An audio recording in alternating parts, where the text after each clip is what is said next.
으. 조인수는 책상 모서리를 움켜쥐며 가슴을 짓눌렀습니다. 심장이 쥐어짜이는 것 같았어요. 세 번째였습니다. 이번 달에만. 10분쯤 지나 통증이 조금 가라앉았습니다. 회장님. 비서실장이 문을 열고 들어왔습니다. 괜찮습니다. 나가보세요. 하지만 나가라니까요. 목소리는 여전히 차갑고 단호했습니다. 30년간 대한그룹을 이끌어온 카리스마였죠. 비서실장이 조심스럽게 문을 닫고 나갔어요. 인수는 의자에 깊이 기대 앉았습니다. 창밖으로 서울 시내가 한눈에 내려다 보였어요. 수천억 원대 빌딩들, 바쁘게 오가는 사람들. 하지만 그의 가슴엔 공허함만 가득했습니다. 문기야. 7년 전 5월 14일. 아버지, 저 정말 그 사람을 사랑합니다. 사랑. 대한그룹 후계자가 신분도 모르는 여자와? 신분이 뭐가 중요합니까? 중요하지. 내가 누구랑 결혼하느냐에 따라 회사 운명이 달라져. 그럼 전 후계자 안 하겠습니다. 뭐라고? 회사도 돈도 다 필요 없어요. 저는 그 사람과 평범하게 살고 싶습니다. 그게 마지막 대화였습니다.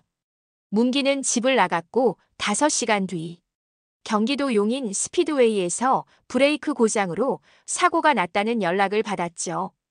달려갔을 때 차는 이미 불타고 있었습니다. 인수는 눈을 감았습니다. 7년이 지났지만 그날의 열기가 아직도 생생했어요. 다음 날 목요일 오전. 김 기사 가평 별장으로 갑시다. 네. 회장님, 오늘 오후에 이사회가. 취소하세요. 오늘은 쉬겠습니다. 운전기사는 25년간 인수를 모셨지만 평일에 쉬겠다는 말은 처음 들어봤습니다. 검은색 제네시스 지구10이 강남을 벗어나 경기도 가평으로 향했어요. 1시간쯤 달려 북한 강변 산자락에 자리한 별장에 도착했습니다. 대문이 열리고 차가 들어섰습니다. 3,000평 대지 위에 세워진 2층 한옥이었어요. 인수는 매주 토요일 아침마다 이곳을 찾았습니다. 정원을 거닐며 나무들을 보는 게 유일한 위안이었죠. 차에서 내린 인수는 현관 대신 바로 마당으로 걸어갔습니다. 5월의 햇살이 따뜻했어요. 잘 가꿔진 정원, 그 한가운데 소나무 한 그루가 우뚝 서 있었습니다. 30년 전 문기가 태어난 날 인수가 직접 심은 나무였습니다. 그런데 저건 뭐지? 소나무 아래 나무 그네에 작은 아이가 앉아 있었어요.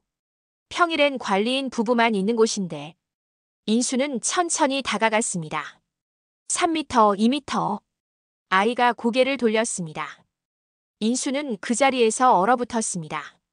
심장이 멈추는 줄 알았어요. 이럴 수가. 그 아이는 문기였습니다. 정확히는 30년 전 7살 때 문기의 모습 그대로였어요.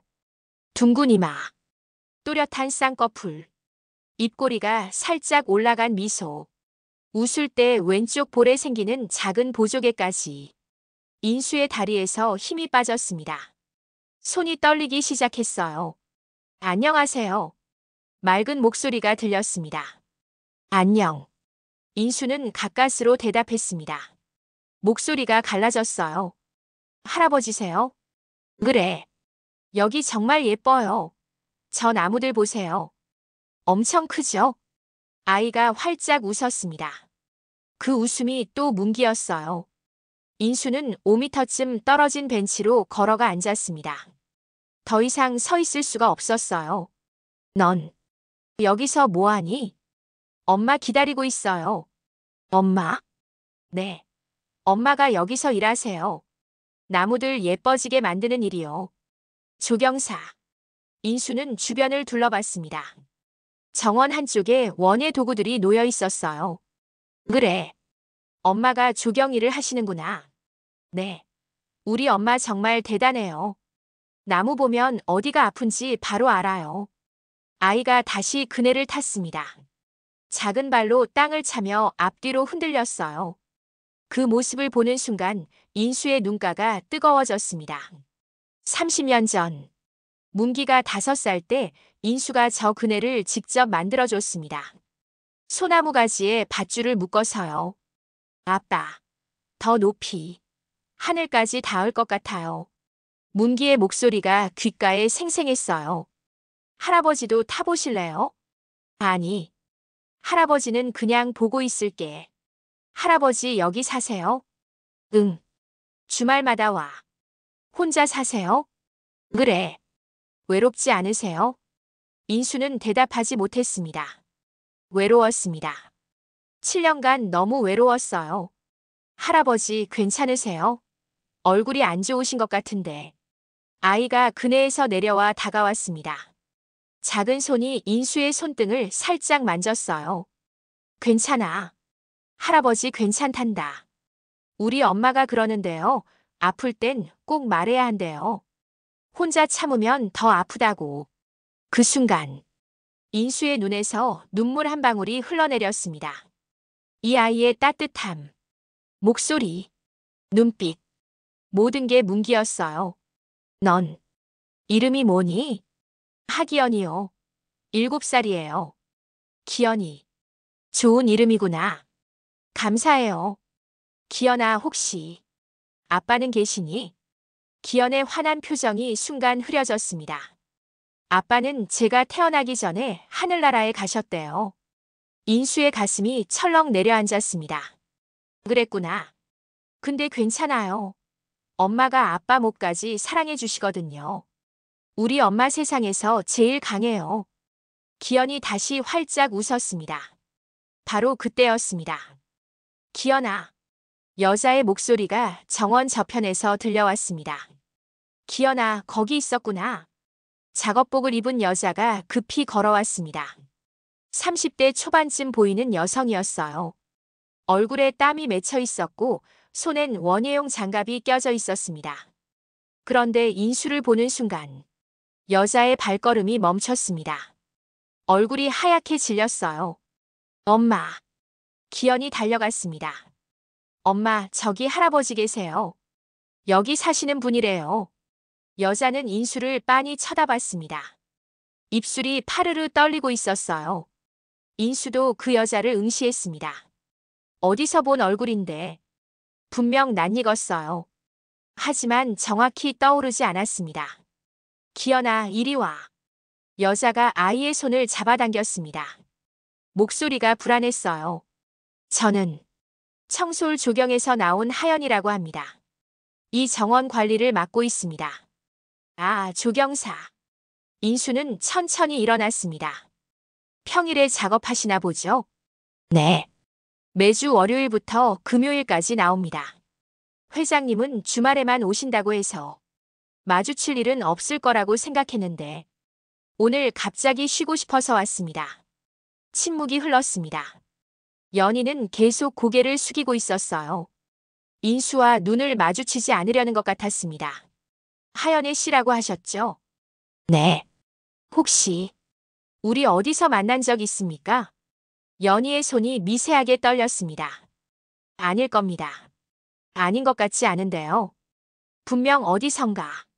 기연아, 우리 가자. 작업 정리해야 해. 엄마, 조금만 더 놀면 안 돼요? 안 돼. 가자. 연희가 기연의 손을 잡고 돌아서려는 순간 인수가 물었습니다. 기연이 아버지는 누구였습니까? 연희의 몸이 굳었습니다. 왜 그런 걸 물으십니까? 그냥 궁금해서요. 아까 기연이가 아빠는 하늘나라에 계신다고 해서 개인적인 일입니다. 목소리가 차가웠어요. 실례하겠습니다. 연희는 기연을 데리고 정원 반대편으로 갔습니다. 인수는 그 뒷모습을 멍하니 바라봤어요. 대체 어디서 본 얼굴이지? 다음 날 금요일 오전. 인수는 회사에 출근하지 않았습니다. 대신 비서실장에게 전화를 걸었어요. 강 실장. 네, 회장님. 청솔 조경이라는 업체 하나. 청솔 조경이요? 잠시만요. 자판 두드리는 소리가 들렸습니다. 네, 있습니다. 가평 쪽에서 조경이라는 작은 업체네요. 저희 별장 정원 관리 맡고 있고요. 그 업체 직원 중에 하연이라는 사람 있지? 하연이. 네, 있습니다. 32세 여성이고 4년 전부터 저희 별장 담당하고 있네요. 그 사람 신상 정보 좀 알아봐 주게. 신상 정보요? 응. 어디 사는지, 가족 관계는 어떤지. 강 실장은 잠시 망설이다 대답했습니다. 알겠습니다. 오후까지 정리해드리겠습니다. 오후 3시. 비서실장에게서 이메일이 왔습니다. 인수는 노트북을 열어 파일을 클릭했어요. 하연이 32세예요. 주소 경기도 가평군 설악면 송살리.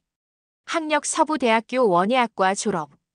경력 청솔 조경 소속 2021년 현재. 가족관계 자하기연 7세. 특이사항 미혼모로 추정. 자녀 아버지 확인 불가. 인수는 화면을 응시했습니다. 미혼모. 아이 아버지가 누군지 밝히지 않았다. 그리고 그 순간 퍼뜩 떠오르는 얼굴이 있었습니다.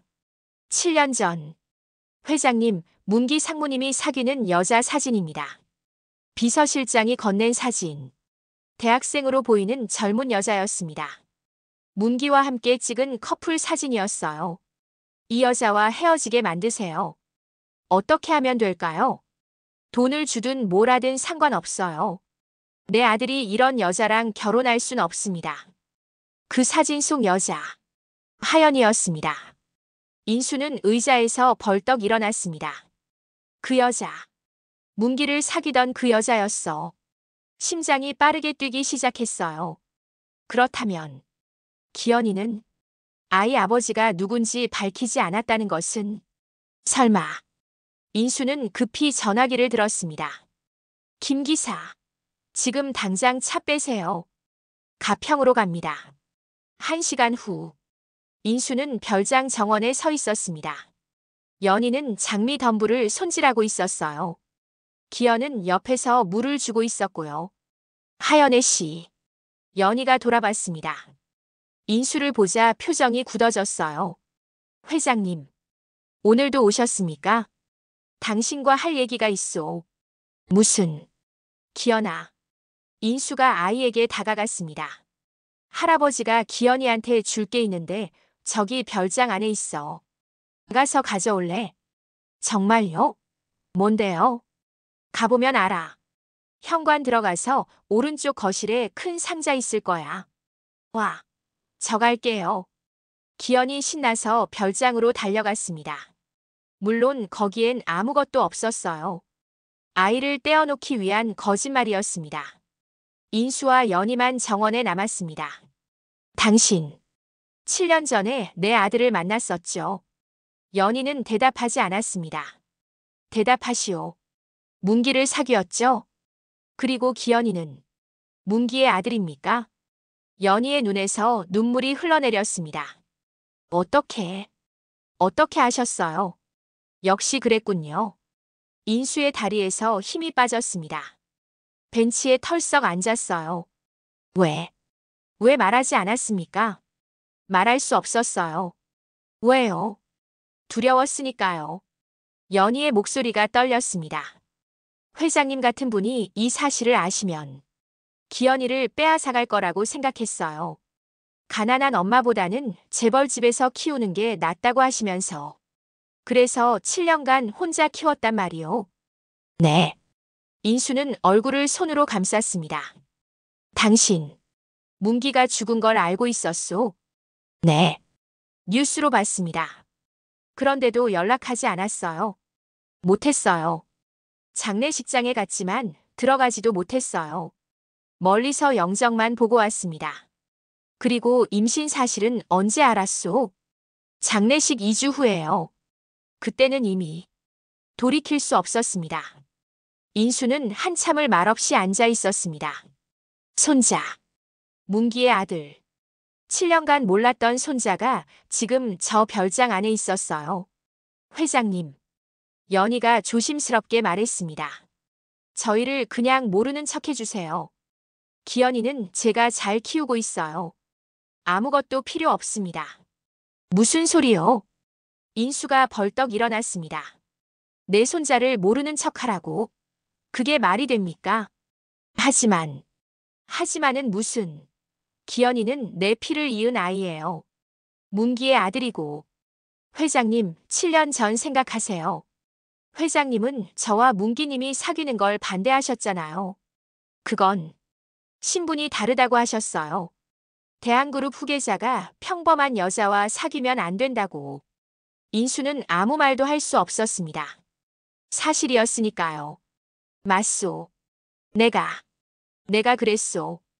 인수의 목소리가 갈라졌습니다. 내가 문기를 막았어요. 내가 당신을 떼어놓으려고 했고. 그 결과 문기는, 내 아들은 더 이상 말을 잇지 못했습니다. 연희도 울고 있었어요. 회장님도 아시잖아요. 문기님이 왜 그날 레이싱장에 갔는지. 회장님과 싸우고 나서 화가 나서 간 거잖아요. 그래요. 내 잘못이요.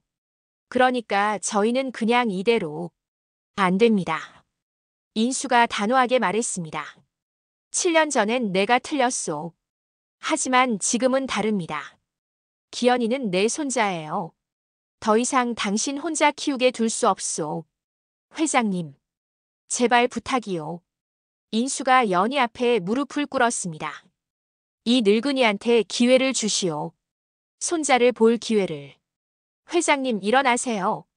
기현이를 내 손자로 인정하게 해주시오. 문기를 잃은 아픔을 그 아이로 조금이나마 달래고 싶소. 연희는 눈물을 흘리며 고개를 끄덕였습니다. 알겠습니다. 2주 후 6월 중순.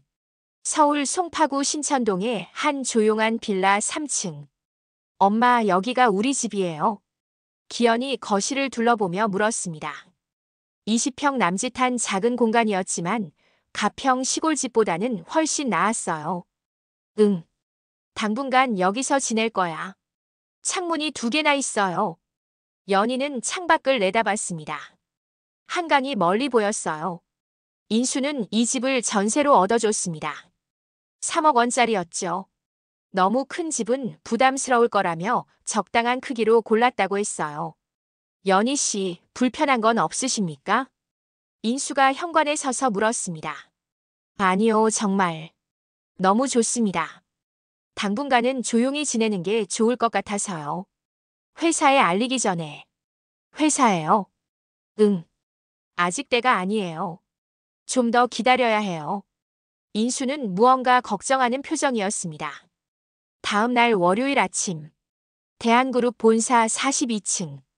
인수가 회장실에 들어서자 비서실장이 기다리고 있었어요. 회장님, 부회장님께서 아침 일찍 찾아오셨습니다. 명석이가? 네. 급한 일이 있다고 하시던데요. 들어오라고 하게. 잠시 후 조명석이 들어왔습니다. 58세의 명석은 인수보다 6살 어렸지만 얼굴에 주름이 더 많았어요. 늘 긴장하고 계산하며 사는 사람의 얼굴이었습니다. 형님, 주말 내내 연락이 안 되시더니 어디 다녀오셨습니까? 개인적인 일이 있었네. 요즘 들어 자주 자리를 비우시는 것 같습니다. 명석의 목소리에 미묘한 긴장감이 있었어요. 혹시 건강이 안 좋으신 겁니까? 건강은 괜찮네. 그럼 무슨 일이십니까? 인수는 명석을 똑바로 바라봤습니다. 명석아, 내가 뭐가 그리 궁금하니? 저는 그냥 형님이 걱정돼서. 걱정? 아니면 불안한 거 아니야? 명석의 표정이 굳어졌습니다. 무슨 말씀이십니까? 요즘 내가 경영회의에 너무 적극적이더구나. 내가 자리 비우면 바로 대신 결제하겠다고 하고. 저는 형님을 돕고 싶은 겁니다. 그래. 인수는 더 이상 말하지 않았습니다. 대신 서류를 펼쳐 읽기 시작했어요. 명석은 한참을 서 있다가 물었습니다. 형님 혹시 무슨 계획 있으십니까? 계획? 네. 후계 구도 같은 거 말입니다. 인수는 서류에서 눈을 떼지 않았습니다. 왜? 내가 궁금해. 당연히 궁금하죠. 저도 이 회사 임원인데. 명석아. 인수가 드디어 고개를 들었습니다. 너무 서두르지 마. 때가 되면 알게 될 거야. 형님. 나가봐도 좋아. 할 일 많을 텐데. 명석은 할 말이 더 있는 듯 했지만 결국 고개를 숙이고 나갔습니다. 복도에서 박미선이 기다리고 있었어요. 어떻게 됐어? 형님이 뭔가 숨기고 계셔. 숨긴다고? 말을 안 하시는데. 분명 뭔가 있어. 미선의 눈빛이 날카로워졌습니다. 알아봐야겠어. 강 실장한테 물어보자. 비서실장이 말해줄까? 돈을 주면 되지. 그날 저녁, 명석 부부는 강남구 청담동의 한 고급 일식집에서 비서실장 강 상무를 만났습니다. 강 상무 오랜만입니다. 부회장님 부인. 웬일이십니까? 오늘은 그냥 편하게 저녁이나 하려고 불렀습니다. 고급 사케와 스시가 나왔어요. 식사를 하며 명석이 슬쩍 물었습니다. 강 상무, 요즘 회장님 어떠십니까? 회장님이요? 평소와 다름없으신데요. 자리를 자주 비우시는 것 같던데. 아, 그건 개인적인 일이라고만 들었습니다. 개인적인 일. 강 상무는 잠시 망설이다 말했습니다. 제가 말씀드려도 될지 모르겠는데. 미선이 테이블 밑으로 봉투를 건넸어요. 두툼한 현금 봉투였습니다. 강 상무님도 우리 회사 미래를 걱정하시는 분 아니십니까? 회장님 건강이나 중요한 일이 있으시다면 저희도 알아야 돕지 않겠어요. 강 상무는 봉투를 만져보고 주머니에 넣었습니다. 사실 최근에 회장님께서 가평을 자주 다녀오십니다. 가평? 네. 별장 말고 다른 곳이요. 신천동에도 집을 하나 전세로 얻으셨고요. 명석과 미선이 눈을 마주쳤습니다. 혹시 누구를 위해서입니까? 자세한 건 저도 모릅니다만 여자분과 아이가 있다고 들었습니다. 여자와 아이요? 네. 더 자세한 건 됐습니다. 고맙습니다. 식사를 마치고 나오는 길, 명석이 중얼거렸습니다. 여자와 아이라니. 형님이 무슨 생각으로? 당신 이거 큰일이야. 미선의 목소리가 낮아졌습니다. 혹시 형님이 재혼하려는 거 아니야? 재혼? 형님 나이가 벌써 64세인데. 나이가 뭐 상관이야. 아니면. 미선은 무언가 떠오른 듯 말을 멈췄어요. 뭐?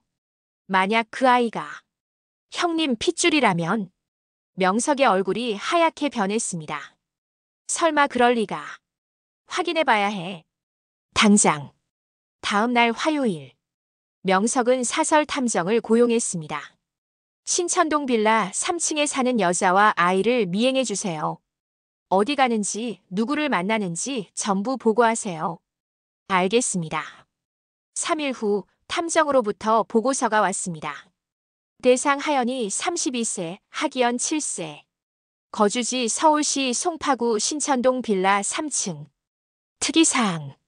6월 17일 조인수 회장과 롯데월드타워 방문. 6월 18일 조인수 회장과 삼주병원 방문 2시간 체류. 6월 19일 조인수 회장 별장 방문. 아동아 기현과 회장의 친밀한 관계 확인. 회장이 아동을 기현아라고 부르며 손을 잡고 다님. 사진도 첨부되어 있었어요. 인수가 기현의 손을 잡고 백화점을 걷는 모습, 병원에서 나오는 모습. 명석은 사진 속 기현의 얼굴을 자세히 봤습니다. 이 아이, 누구랑 닮았지? 퍼뜩 떠오르는 얼굴이 있었어요. 문기. 죽은 조카 문기의 어린 시절 모습과 똑같았습니다. 이럴 수가. 명석은 급히 미선에게 전화를 걸었어요. 여보, 큰일 났어. 그 아이가. 뭐? 문기 형님을 닮았어. 어렸을 때 모습이랑 똑같아. 전화 너머로 미선이 긴 한숨을 쉬는 소리가 들렸습니다. 그럼 정말 문기 상무님 아들이라는 거야? 모르겠어. 하지만 형님이 왜 그 아이를 데리고 다니겠어? 분명 뭔가 있어. 병원에 갔다고? 혹시 DNA 검사 아닐까? 두 사람은 침묵했습니다. 만약 그 아이가 정말 문기의 아들이라면, 만약 인수의 진짜 손자라면, 명석이 기대하던 후계자 자리는 물 건너가는 거였습니다. 당신, 우리 어떻게? 일단 지켜보자. 확실한 증거가 나올 때까지. 일주일 후 6월 말. 인수는 기현과 함께 어린이 대공원에 갔습니다. 할아버지, 저기 코끼리 봐요. 그래, 코끼리네. 코끼리 코는 왜 저렇게 길어요? 글쎄다. 신기하지? 두 사람은 손을 잡고 동물원을 돌아다녔어요. 멀리서 탐정이 망원 렌즈 카메라로 사진을 찍고 있었습니다. 인수와 기현이 벤치에 앉아 아이스크림을 먹는 모습. 기현이 인수의 무릎에 앉아 동화책을 읽는 모습. 두 사람이 함께 웃는 모습. 모든 게 카메라에 담겼어요. 그날 저녁 명석의 집. 탐정이 보내온 사진들이 테이블 위에 펼쳐져 있었습니다. 형님이 저렇게 웃으시는 모습 처음 봐. 명석의 목소리가 떨렸습니다. 문기가 죽은 후 인수는 한 번도 저렇게 환하게 웃지 않았었어요. 7년간 차갑고 무표정한 얼굴로만 지냈었죠. 그런데 저 아이와 함께 있을 땐 다른 사람 같았습니다. 당신 이거 확실해. 형님이 저 아이를 진짜 손자로 생각하고 계셔. 미선이 사진을 집어들었습니다. 이렇게 친밀하게 지내는 걸 보면 DNA 검사 결과도 나왔을 거야. 그럼 우린 끝이지. 당신이 꿈꾸던 회장 자리는 없어지는 거야. 명석은 주먹을 꽉 쥐었습니다. 안 돼. 이렇게 끝날 순 없어. 그럼 어떡하려고? 방법이 있을 거야. 뭔가 방법이. 미선은 한참을 생각하다 입을 열었습니다. 당신 그 여자 신원 조사했어. 하연이. 아직. 해봐. 혹시 뭔가 나올지 몰라. 전과 기록이라든지 사기 전력이라든지 그런 게 있을까? 없더라도 만들 수 있어. 명석은 미선을 쳐다봤습니다. 무슨 뜻이야? 나한테 좋은 생각이 있어. 하지만 시간이 좀 필요해. 어떤 생각인데? 미선은 명석의 귀에 속삭였습니다. 그 얘기를 들은 명석의 얼굴이 점점 밝아졌어요. 정말. 그게 가능해. 내가 15년간 변호사 했잖아. 이런 일은 생각보다 쉬워. 하지만 들키면. 안 들켜. 내가 완벽하게 할게. 두 사람은 서로를 보며 조용히 웃었습니다. 같은 시각 신천동 빌라. 연희는 기현을 재우고 거실에 앉아 있었어요. 텔레비전에서 뉴스가 나오고 있었습니다. 대한그룹 조명석 부회장이 오늘 주요 협력업체 사장들과 화면에 명석의 얼굴이 나왔어요. 연희는 그 얼굴을 보며 불안한 예감을 느꼈습니다. 왠지 저 사람이 우리한테 좋지 않을 것 같아. 그때 핸드폰이 울렸습니다. 인수였어요. 연희 씨, 늦은 시간에 죄송합니다. 아니에요, 회장님. 무슨 일이세요? 혹시 내일 시간 되십니까? 네, 왜요? 기현이랑 같이 병원 가야 할 것 같아서요. 병원이요? 기현이 어디 아픈가요? 아니에요. 검사 하나 받으려고요. 무슨 검사요? 인수는 잠시 망설이다 말했습니다. DNA 검사요. 기현이가 내 손자라는 걸 공식적으로 확인받아야 할 것 같아서요. 연희는 가슴이 철렁했습니다. 회장님 혹시 회사에서 요구한 건가요? 아직은 아니에요. 하지만 조만간 알려야 하니까 미리 준비하는 게 좋을 것 같아서요. 알겠습니다. 전화를 끊고 연희는 자는 기현을 바라봤어요. 기현아, 우리 괜찮을까? 저 사람들이 우리를 받아줄까? 불안한 밤이었습니다. 다음 날 수요일 오전. 미래대학교 병원 진단검사의학과. 기현이 맞죠? 입 크게 벌려볼까? 간호사가 멸균 면봉을 꺼냈습니다. 아! 기현이 입을 벌렸고 간호사가 입안볼을 면봉으로 부드럽게 문질렀어요. 10초도 안 걸렸습니다. 다 됐어. 하나도 안 아팠지? 네. 인수도 똑같이 검사를 받았습니다. 두 분 샘플 모두 확보했습니다. 일주일 후에 결과 나옵니다. 고맙습니다. 검사실을 나오는데 복도 끝에서 누군가 지켜보고 있었어요. 검은색 마스크를 쓴 여자였습니다. 박미선이었어요. 그녀는 인수 일행이 엘리베이터를 타고 내려간 후 천천히 진단검사의학과 사무실로 향했습니다. 저기요. 데스크에 앉아있던 직원이 고개를 들었습니다. 네. 저 법무팀에서 나왔는데요. DNA 검사 관련해서 확인할 게 있어서요. 미선이 가짜 병원 직원증을 내밀었습니다. 정교하게 위조한 것이었어요. 아, 네. 무슨 일이신데요? 방금 검사 받으신 분들 샘플 보관 확인 좀 하려고요. 중요한 케이스라서요. 그러시군요. 잠시만 기다리세요. 직원이 자리를 비운 사이 미선은 재빨리 주변을 살폈습니다. 샘플 보관실 문이 살짝 열려 있었어요. 지금이야. 미선은 조용히 일어나 보관실로 들어갔습니다. 냉장 보관고 안에 투명한 케이스들이 줄지어 있었어요. 각각 라벨이 붙어 있었습니다. 하기연. 어디 있지? 빠르게 라벨을 확인했습니다. 있었습니다. 샘플 번호 DNA 2025-1247, 피검사자 하기연 7세. 미선은 주머니에서 미리 준비한 다른 샘플을 꺼냈어요. 똑같은 형태의 면봉 케이스였습니다. 손이 빠르게 움직였습니다.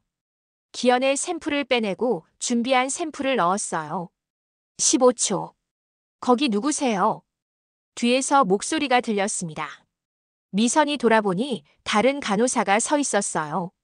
아, 저 법무팀에서 샘플 확인하러. 여기는 무단 출입 금지 구역입니다. 죄송합니다. 직원분이 허락해 주셔서 잠깐 들어왔는데.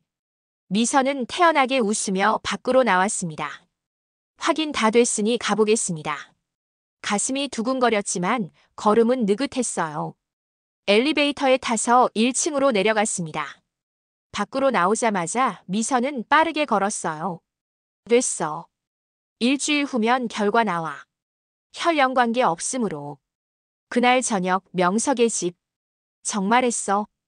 당연하지. 완벽했어. 미선이 소파에 앉으며 와인잔을 들었습니다. 일주일 후면 검사 결과 나올 거야. 당연히 혈연 관계 없으므로 나오겠지. 그럼 형님은 실망하시겠지. 역시 사기였구나 하시면서. 하지만 형님이 재검사하시면 그때는 우리가 다시 막으면 돼. 2번, 3번이라도. 명석은 불안한 표정을 지었습니다. 들키지 않을까? 안 들켜. CCTV는 각도 확인했고 샘플 바꿀 때 장갑도 꼈어. 흔적 하나 안 남았어. 그래도 당신 지금 포기할 거야? 미선의 목소리가 날카로워졌습니다. 손자가 나타나면 형님이 회사 감사할 거야. 그럼 우리가 그동안 한 일들이 다 드러날 수도 있어. 그러니까 그 아이를 막아야 해. 어떻게든. 명석은 고개를 끄덕였습니다. 알았어. 당신 계획대로 하자. 일주일 후 7월 7일 목요일. 미래대학교 병원 진료실. 인수, 연희, 기연이 담당 교수 앞에 앉아 있었습니다. 교수가 봉인된 서류 봉투를 가져왔어요. 회장님, 검사 결과 나왔습니다. 인수는 떨리는 손으로 봉투를 받았습니다. 기연이가 내 손자라는 게 확인되겠지. 그럼 이제 봉투를 뜯었습니다. 서류를 꺼내 펼쳤어요. 그리고 읽기 시작했습니다. 피검사자 하기연과 조인수 간의 혈연관계 분석 결과. 인수의 표정이 굳어졌습니다. 99.9% 이상의 신뢰도로 생물학적 조부 손자 관계가 확인되지 않음. 침묵이 흘렀습니다. 뭐라고요? 연희가 자리에서 벌떡 일어났습니다. 이 검사가 잘못됐어요. 기연이는 분명 문기님 아들이에요. 부인, 진정하세요. 어떻게 진정해요? 제 아들이 가짜라고 나왔는데. 기연이 울음을 터뜨렸습니다. 엄마, 무슨 일이에요? 인수는 서류를 손에 들고 멍하니 앉아 있었어요. 이럴 리가 없어. 기연이의 얼굴이 눈에 밟혔습니다. 문기와 똑같은 얼굴. 웃는 모습. 말투. 어떻게 저 아이가 내 손자가 아니란 말입니까? 회장님. 교수가 조심스럽게 말했습니다. 검사 결과는 명확합니다. 하기영 군과 회장님 사이엔 혈연 관계가 없습니다. 인수는 고개를 들어 연희를 바라봤습니다. 연희 씨. 회장님, 저는 정말. 연희의 목소리가 떨렸어요. 기현이는 문기님 아들이 맞아요. 제가 왜 거짓말을 하겠어요? 인수는 대답하지 못했습니다. 검사 결과가 그의 손에 들려 있었으니까요. 99.9% 신뢰도. 혈연 관계 없음. 명확한 결과였습니다. 그날 밤, 인수는 회장실에 혼자 남아 있었습니다. 책상 위에 2장의 사진이 놓여 있었어요. 30년 전 어린 문기의 사진과 일주일 전 찍은 기현이의 사진. 나란히 놓고 보니 정말 똑같았습니다. 인수는 핸드폰을 들었어요. 강 실장. 네, 회장님. 밤늦게 무슨 일이십니까? 내일 3주 서울병원 예약 잡아주게. DNA 검사. 또 하십니까? 이번엔 내가 모든 과정을 직접 지켜볼 거야. 샘플 채취부터 검사실 보관까지 전부. 강 실장은 잠시 침묵했습니다. 알겠습니다. 다음 날 토요일 오전 3주 서울병원. 인수는 연희, 기현과 함께 검사실에 들어갔습니다. 회장님, 이번엔 어떻게 진행하시겠습니까? 담당 교수가 물었어요. 제가 처음부터 끝까지 지켜보겠습니다. 간호사가 포장된 새 면봉을 꺼냈습니다. 인수의 눈앞에서요. 기현이 입 벌려볼까? 아! 면봉이 기현의 입안볼을 부드럽게 문질렀어요. 인수도 똑같이 검사를 받았습니다. 샘플 봉인하겠습니다. 투명 케이스에 넣고 라벨을 붙였어요. 그리고 인수가 보는 앞에서 테이프로 봉인했습니다. 이제 검사실로 가져가시는 거죠? 네. 제가 따라가겠습니다. 회장님께서 직접요? 네. 샘플이 냉장고에 들어가는 것까지 확인하고 싶습니다. 인수는 교수를 따라 복도를 걸었어요. 엘리베이터로 지하 1층 검사실로 내려갔습니다. 여기가 검사실입니다. 샘플이 냉장고에 들어가는 걸 인수가 눈으로 확인했어요. CCTV도 있습니까? 네, 저기요. 천장 모서리에 카메라가 보였습니다. 검사는 언제 시작합니까? 오늘 오후부터 시작해서 5일 정도 걸립니다. 고맙습니다. 인수는 병원을 나섰어요. 이번엔 진실이 나올 거야. 같은 시각 병원 주차장. 검은 세단 안에서 명석이 병원 출입구를 지켜보고 있었습니다. 형님이 나오신다. 조수석에 앉은 미선이 핸드폰을 들었어요. 여보세요? 네, 접니다. 어떻게 됐습니까? 전화 너머로 병원 내부 협조자의 목소리가 들렸습니다. 회장님께서 검사실까지 직접 따라오셨습니다. 샘플도 직접 확인하시고요. 그럼 샘플 접근은 불가능합니다. 24시간 CCTV 모니터링에 출입도 제한돼 있습니다. 미선의 입술이 굳어졌습니다. 알겠습니다. 전화를 끊자 명석이 물었어요. 어떻게? 다른 방법을 써야겠어.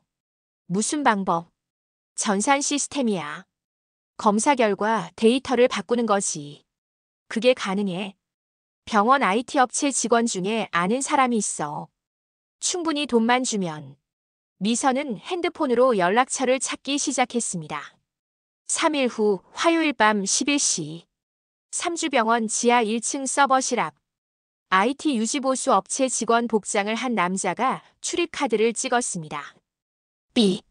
문이 열렸어요. 남자는 주변을 살피고 안으로 들어갔습니다.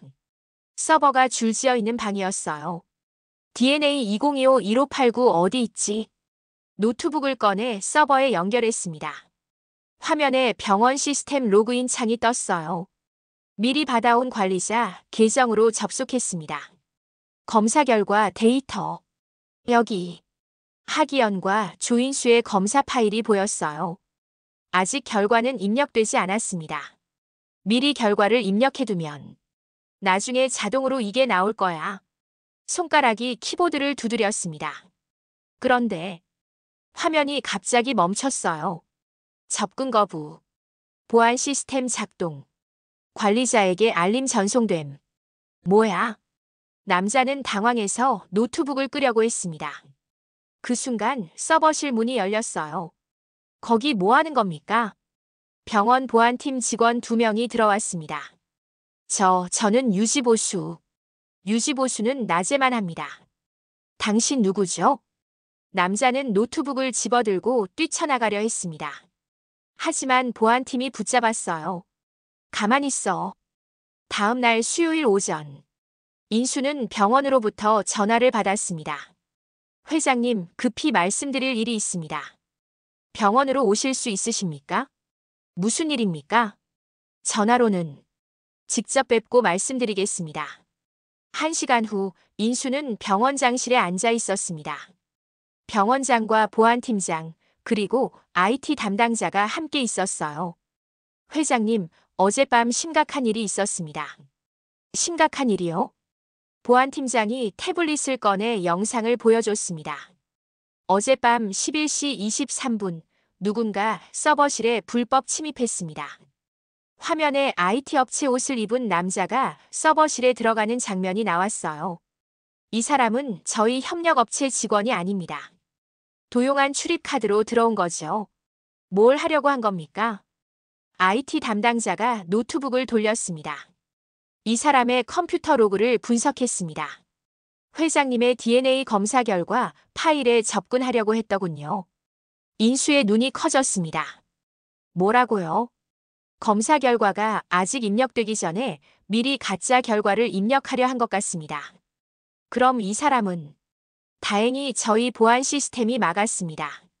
그리고 현장에서 체포했고요. 병원장이 심각한 표정으로 말했습니다.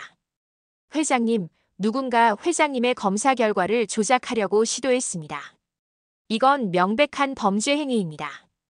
인수는 주먹을 꽉 쥐었습니다. 역시 누군가 방해하고 있었어. 그 사람 지금 어디 있습니까? 경찰에 넘겼습니다. 조사 중이고요. 누가 시켰는지 밝혀졌습니까? 아직은. 하지만 곧 나올 겁니다. 인수는 깊게 숨을 들이쉬었습니다. 검사 결과는 언제 나옵니까? 내일 오전 중으로 나옵니다. 이번엔 아무도 손대지 못했습니다. 고맙습니다. 그날 저녁 신천동 빌라. 인수는 연희에게 전화를 걸었어요. 연희 씨. 네, 회장님. 내일 오전에 병원으로 오시겠습니까? 결과가 나온답니다. 네. 알겠습니다. 그리고 연희 씨. 네. 누군가 검사를 조작하려고 했습니다. 병원 시스템에 침입을 시도했더군요. 연희는 숨을 멈췄습니다. 그럼 제 말이 맞았던 거네요. 그런 것 같습니다. 다행히 막았고요. 첫 번째 검사도. 네. 아마 그것도 조작됐을 겁니다. 연희의 눈에서 눈물이 흘러내렸어요. 회장님, 감사합니다. 믿어주셔서. 내일 봅시다. 다음 날 목요일 오전 10시. 삼주병원 진료실. 인수, 연희, 기현이 담당 교수 앞에 앉았습니다. 교수가 봉인된 봉투를 건넸어요. 회장님, 결과 나왔습니다. 인수는 떨리는 손으로 봉투를 받았습니다. 연희도 숨을 죽이고 지켜봤어요. 기현은 할아버지 손을 꽉 잡고 있었습니다. 뜯었습니다. 서류를 펼쳤습니다. 천천히 읽기 시작했어요. 피검사자 하기현과 조인수 간의 혈연관계 분석 결과. 인수의 목소리가 떨렸습니다. 99.99% 이상의 신뢰도로. 숨을 들이쉬었어요. 생물학적 조부 손자 관계가. 목소리가 갈라졌습니다. 확인됨. 순간 침묵. 그리고 정말이에요. 연희가 소리쳤습니다. 정말 확인됐어요. 교수가 고개를 끄덕였습니다. 네. 하기영 군은 조인수 회장님의 친손자가 확실합니다. 미토콘드리아 DNA, Y염 색채 마커 모두 일치합니다. 연희는 그 자리에 주저앉아 울음을 터뜨렸습니다. 감사합니다. 정말 감사합니다. 기현이 할아버지를 올려다봤어요. 할아버지, 제가 할아버지 손자예요. 인수는 대답 대신 기현을 꽉 껴안았습니다. 눈물이 주르륵 흘러내렸어요. 그래, 넌 내 손자야. 진짜 내 손자. 7년간 잃어버렸던 손자. 이제야 정말로 찾은 거였습니다. 세 사람은 한참을 그렇게 서로를 안고 울었어요. 교수와 간호사들도 눈시울을 붉혔습니다. 진료실 창밖으론 따뜻한 7월 햇살이 쏟아지고 있었어요. 그날 오후 인수는 비서실장을 불렀습니다. 강 실장. 네, 회장님. 목소리가 달라져 있었어요. 차갑고 날카로웠습니다. 미래대병원 CCTV 영상 확보할 수 있나? 미래대병원이요? 첫 번째 DNA 검사 당일 진단검사의학과 복도와 샘플 보관실 주변 영상이 필요해. 무슨 일이십니까? 누군가 검사를 조작했어. 증거를 찾아야 해. 강 실장의 목소리도 단단해졌습니다. 알겠습니다. 최대한 빨리 확보하겠습니다. 그리고, 네. 법무팀도 대기시켜. 곧 필요할 거야. 알겠습니다. 인수는 창밖을 바라봤어요. 서울 시내가 한눈에 내려다 보였습니다. 명서가, 내가 한 짓을 이제 다 밝혀낼 거야. 3일 후, 일요일 오후. 인수는 회장실에서 노트북을 보고 있었습니다. 미래대병원 CCTV 영상이었어요. 첫 DNA 검사 당일 6월 28일 오전 11시 23분. 한 여자가 복도에 나타났습니다. 흰 블라우스에 검은 치마 안경을 쓴 모습. 인수는 화면을 확대했어요. 박미선이었습니다. 영상 속 미선이 데스크 직원과 대화를 나누다가 직원이 자리를 비운 사이 샘플 보관실로 들어갔습니다. 2분 후 나올 때 주머니에 뭔가를 넣고 있었어요. 인수는 주먹을 꽉 쥐었습니다. 정말 내가 한 거였구나. 핸드폰을 들었습니다.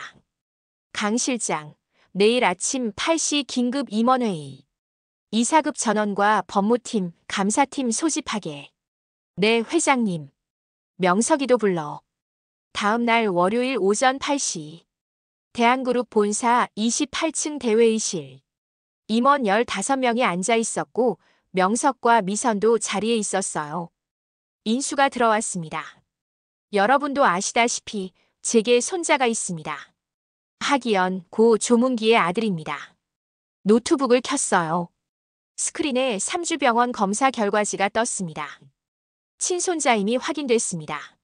하지만 첫 번째 미래대병원 검사에선 다른 결과가 나왔었죠. 리모컨을 눌렀습니다. 스크린에 CCTV 영상이 재생됐어요. 미선이 샘플 보관실에 들어가는 장면. 회의실이 술렁이었습니다. 이날은 첫 DNA 검사일이었습니다. 이 여자는 가짜 신분으로 병원에 들어가 샘플을 바꿨습니다. 명석이 벌떡 일어났습니다. 형님, 이건 오해. 오해? 인수가 다른 파일을 열었어요. 두 번째 검사 때는 병원 전산 시스템 해킹을 시도했더군요. 500만 원 주고 사람을 사서. 법무팀장이 일어났습니다. 경찰 조사 결과 실행범이 부회장 부인으로부터 돈을 받았다고 자백했습니다. 미선은 고개를 떨구고 있었어요. 그리고 감사팀장이 서류를 꺼냈습니다. 부회장님 감사 결과입니다. 지난 5년간 협력업체 리베이트 120억 원, 페이퍼 컴퍼니 통한 자금 세탁 정황이 명확합니다. 회의실이 조용해졌습니다. 인수는 명석을 바라봤어요. 명석아, 손자가 나타나면 회사 감사받을까봐 두려웠지. 그래서 내 손자를 가짜로 만들려고 했어. 형님, 저는 법무팀 경찰 부르세요. 네, 회장님. 10분 후 경찰이 들어왔습니다. 조명석 씨, 박미선 씨, 업무상 횡령 및 증거 조작 혐의로 동행하겠습니다. 형님. 명석이 외쳤지만 인수는 돌아서 나갔습니다. 그날 저녁 신천동 빌라. 다 끝났습니다. 인수가 연희에게 말했어요. 명석 부부를 경찰에 넘겼습니다. 이제 아무도 기현이를 의심하지 않을 겁니다. 정말요? 다음 주에 기현이를 회사에 공식 소개하겠습니다. 조기현으로요. 기현이 소파에서 뛰어왔습니다. 할아버지, 제 이름이 조기현이 돼요. 그래. 아빠 성을 따르는 거야. 좋아요. 인수는 연희를 봤습니다. 함께 가시겠습니까? 저도요? 당연하죠. 기현이 어머니인데요. 연희의 눈에 눈물이 맺혔습니다. 감사합니다, 아버님. 인수는 창밖 서울 야경을 바라봤어요. 문기야, 봤니? 내 아들을 지켰어. 일주일 후 7월 말. 대한그룹 본사 1층 로비. 저기 나오신다. 기자들이 카메라를 들었습니다. 인수가 연희, 기현과 함께 로비로 들어섰어요. 회장님, 손자분 맞습니까? DNA 검사 결과는 정말 확실한 겁니까? 부회장님 횡령 사건과 관련이 있습니까? 플래시가 터졌습니다. 인수는 마이크 앞에 섰어요. 오늘 여러분께 제 손자를 소개합니다. 조기현, 고 조문기 상무의 아들입니다. 기현이 할아버지 옆에 섰습니다. 작은 정장을 입고 있었어요. DNA 검사 결과 친손자임이 확인됐습니다. 이의를 제기하시는 분은 직접 확인하셔도 좋습니다. 그럼 후계자는 조기현이 성인이 될 때까지는 제가 회사를 이끌겠습니다. 그 후는 기현이가 준비되면 맡기겠습니다. 옆에 계신 분은 누구십니까? 하연애 씨, 기현이 어머니입니다.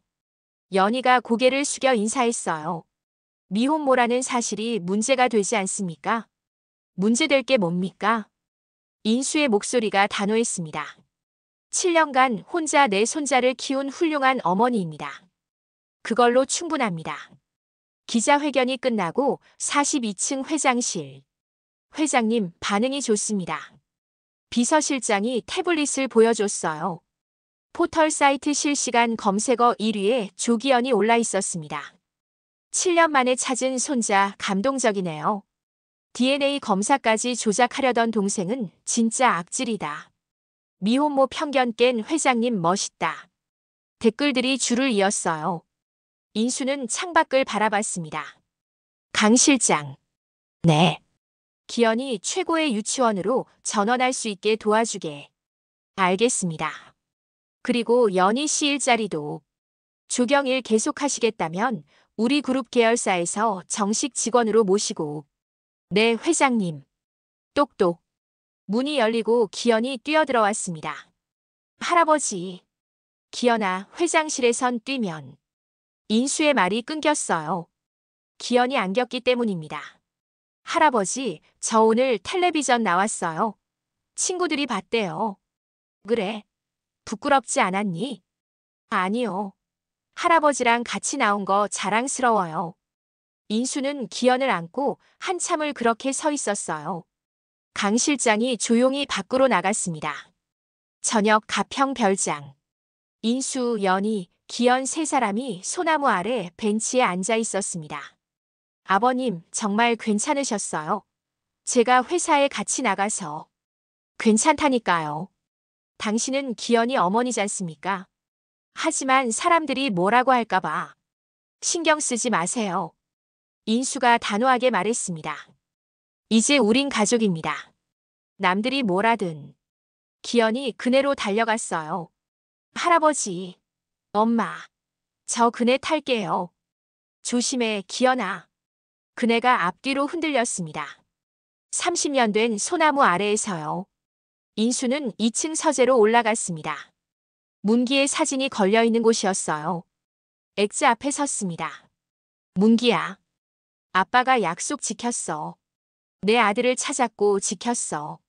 사진 속 문기가 환하게 웃고 있었습니다. 기현이 정말 너를 닮았더구나. 웃는 모습, 말하는 거 전부. 인수는 사진을 쓰다듬었어요. 아빠가 미안하다. 내가 살아있을 때 더 잘해주지 못해서. 목소리가 떨렸습니다. 하지만 이제부터라도 기현이는 내가 잘 키울게. 내가 하지 못한 아빠 역할까지 다 해줄게. 창밖으로 기현이 그네 타는 모습이 보였어요. 할아버지, 엄마, 저 봐요. 정말 높이 올라가요. 연희가 웃으며 지켜보고 있었습니다. 인수는 다시 사진을 봤어요. 문기야, 걱정 마. 우리 잘 살 거야. 세 명이서. 그날 밤 별장 마당. 인수가 바비큐 그릴에 불을 피웠습니다. 기현아, 고기 먹을래? 네. 삼겹살이 지글지글 익어가는 소리가 들렸어요. 할아버지, 이제 우리 뭐하고 놀까요? 뭐하고 놀까? 어디 가고 싶은 데 있어? 바다요. 바다 가보고 싶어요. 그래.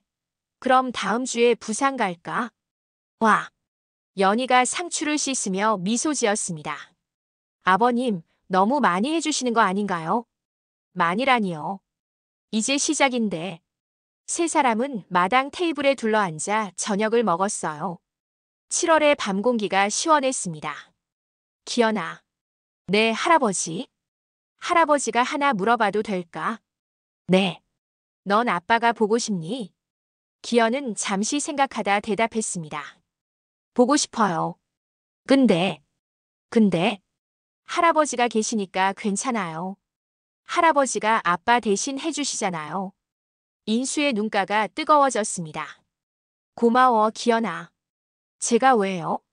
그냥. 태어나줘서. 식사를 마치고 기현이 다시 그네로 달려갔어요. 할아버지, 엄마, 같이 그네 타요. 기현아, 이제 어두운데. 괜찮아요. 별 보면서 타면 더 예뻐요. 인수와 연희는 벤치에 앉아 그네 타는 기현을 바라봤습니다. 하늘엔 별이 총총히 떠 있었어요. 연희 씨. 네, 아버님. 고생 많았습니다. 정말로. 별 말씀을요. 7년간 혼자서 키우느라 얼마나 힘들었겠어요. 연희의 눈가가 붉어졌습니다. 힘들었지만 기현이가 있어서 버틸 수 있었어요. 이제 혼자 아니니까 힘든 일 있으면 말하세요. 감사합니다. 두 사람은 나란히 앉아 별을 바라봤어요. 기현의 웃음소리가 마당에 울려 퍼졌습니다. 8개월 후 3월. 송파구 잠실초등학교 정문 앞. 엄마, 저 정말 학교 가는 거예요. 기현이 새 가방을 메고 서 있었습니다. 파란색 교복에 노란 모자를 쓰고 있었어요. 그럼 오늘부터 넌 1학년이야. 인수도 함께 왔습니다. 회장 일정을 비우고 손자 첫 등교에 참석한 거예요. 기현아, 학교 가서 친구 많이 사귀어야 해. 네, 할아버지. 선생님 말씀도 잘 듣고. 네. 교문 앞에서 기현이 돌아봤습니다. 할아버지, 엄마, 저 잘 다녀올게요. 그래, 잘 다녀와. 기현이 교문 안으로 들어가는 모습을 두 사람은 한참 지켜봤어요. 저렇게 컸네요. 연희가 중얼거렸습니다. 맞습니다. 이제 학교도 가고 혼자 키울 땐 학교 보낼 생각도 못했어요. 돈도 없고 준비도 안 돼서. 이젠 다 할 수 있어요. 걱정 마세요. 인수는 연희를 돌아봤습니다. 연희 씨, 조경일은 어떻습니까? 좋아요. 계열사에서 정식 직원으로 일하니까 훨씬 안정적이에요. 다행입니다. 두 사람은 차에 올라탔어요. 아버님, 회사 가셔야죠. 오늘은 오전만 비워뒀습니다. 기현이 첫 등교니까. 연희는 고개를 숙였습니다. 정말 너무 잘해주셔서 뭐라 감사를 드려야 할지. 가족인데 당연한 일 아닙니까? 오후 3시. 기현이 학교에서 돌아왔습니다. 엄마, 저 친구 5명이나 사귀었어요. 진짜? 누구누구? 민준이, 서준이, 지우, 하은이, 그리고 수빈이. 와, 많이 사귀었네. 선생님도 되게 좋으세요. 그리고 급식도 맛있었어요. 기현이 신나서 떠들었습니다. 저녁이 되자 인수가 들렀어요. 기현아, 학교 어땠니? 할아버지, 정말 재밌었어요. 그래. 뭐가 제일 재밌었어? 친구들이랑 놀이터에서 논 거요. 그네도 타고 미끄럼틀도 타고. 인수는 흐뭇하게 웃었습니다. 좋았구나. 내일도 재밌게 다녀와. 네. 그 주 토요일. 인수는 기현과 연희를 데리고 가평 별장으로 갔습니다. 차에서 내리자마자 기현이 마당으로 달려갔어요. 할아버지, 소나무 그대로 있어요. 그럼 30년 넘은 나무인데. 그네도요. 기현이 그네에 올라탔습니다. 인수와 연희는 벤치에 앉았어요. 연희 씨, 물어봐도 될까요? 네, 아버님. 앞으로 어떻게 살고 싶으십니까? 연희는 잠시 생각했습니다. 글쎄요. 그냥 기현이랑 평범하게 살고 싶어요. 아버님이 옆에 계시면 더 좋고요. 평범하게. 인수는 미소 지었습니다. 저도 그렇게 살고 싶습니다. 회사 일은 이제 좀 내려놓으려고요. 내려놓으신다고요? 네. 기현이 커서 준비될 때까지만 지키고 그 후엔 손자랑 더 많은 시간 보내고 싶어요. 좋으시겠어요. 두 사람은 그네 타는 기현을 바라봤습니다. 할아버지, 엄마, 저 봐요. 그네가 높이 올라갔어요. 해가 지고 저녁이 됐습니다. 인수는 2층 서재로 올라갔어요. 문기의 사진 앞에 섰습니다. 문기야. 사진 속 문기가 환하게 웃고 있었습니다. 기현이 학교 갔어. 첫날부터 친구를 5명이나 사귀었대. 너처럼 사교적이더구나. 인수는 사진을 쓰다듬었어요. 연희 씨도 잘 지내고 있어. 조경일 계속하면서 기현이 키우고. 목소리가 부드러워졌습니다. 아빠가 약속 지켰지. 내 아들 잘 키우고 있어. 앞으로도 계속 그럴 거야. 창밖으로 저녁 노을이 붉게 물들어가고 있었어요. 문기야, 편히 쉬어. 이제 걱정 안 해도 돼. 우린 정말 가족이 됐어. 마당에서 연희가 불렀습니다. 아버님, 저녁 됐어요. 인수는 서재를 나와 계단을 내려갔어요. 마당 테이블엔 음식이 차려져 있었습니다. 와, 정말 많이 차렸네요. 기현이 학교 간 거 축하하려고요. 세 사람은 테이블에 둘러앉았어요. 자, 건배할까? 인수가 주스잔을 들었습니다. 뭐하러요? 기현이 입학 축하. 그리고 인수는 잠시 멈췄다가 말했습니다. 우리가 가족이 된 걸 축하해서. 건배. 세 잔이 부딪혔습니다. 식사를 하며 기현이 말했어요. 할아버지, 저 내일 숙제 있어요. 무슨 숙제? 가족 그림 그리기요. 우리 가족 그려오래요. 그래. 그럼 누구 그릴 거야? 엄마, 할아버지, 저요. 3명 다. 좋은데. 그리고요. 기현이 하늘을 가리켰습니다. 하늘에 별 하나 그릴 거예요. 아빠 별이요. 연희의 눈가가 붉어졌습니다. 인수도 코끝이 찡했어요. 그래. 좋은 생각이다, 기현아. 선생님이 그러는데요. 하늘에 계신 분들은 별이 되신대요. 맞아. 아빠가 별이 돼서 우릴 지켜보고 계실 거야. 기현이 하늘을 올려다봤습니다. 아빠, 저 학교 갔어요. 재밌었어요. 별들이 반짝이고 있었어요. 식사를 마치고 기현이 또 그네로 갔습니다. 할아버지, 엄마, 같이 그네 타요. 기현아, 이제 자야 하는데. 조금만요. 인수와 연희는 벤치에 앉아 그네 타는 기현을 바라봤습니다. 9월의 밤 공기가 선선했어요. 아버님. 네. 행복해요. 정말로. 연희가 조용히 말했습니다. 7년간. 혼자 키우면서 이런 날이 올 줄 몰랐어요. 저도 행복합니다. 인수가 대답했어요. 문기를 잃고 7년간 매일이 지옥 같았는데 기현이를 만나고부터는 다시 살아가는 이유가 생겼어요. 저희도 그래요. 아버님을 만나서. 두 사람은 서로를 보며 미소 지었습니다. 할아버지, 엄마, 저 정말 높이 올라가요. 기현의 목소리가 밤하늘에 울려 퍼졌습니다. 그네가 앞뒤로 크게 흔들렸어요. 30년 된 소나무 아래에서. 문기가 어렸을 때 타던 그 그네에서. 이제는 문기의 아들이 타고 있었습니다. 인수는 하늘을 올려다봤어요. 별들이 쏟아질 것처럼 가득했습니다. 문기야, 보이니? 내 아들이 저렇게 행복해하고 있어. 아빠가 이제 잘 지킬게. 기현이도 연희 씨도. 우리 셋이서 잘 살게. 넌 그냥 하늘에서 편히 지켜만 봐. 바람이 불었습니다. 소나무 잎이 바스락거렸어요. 마치 대답하는 것처럼.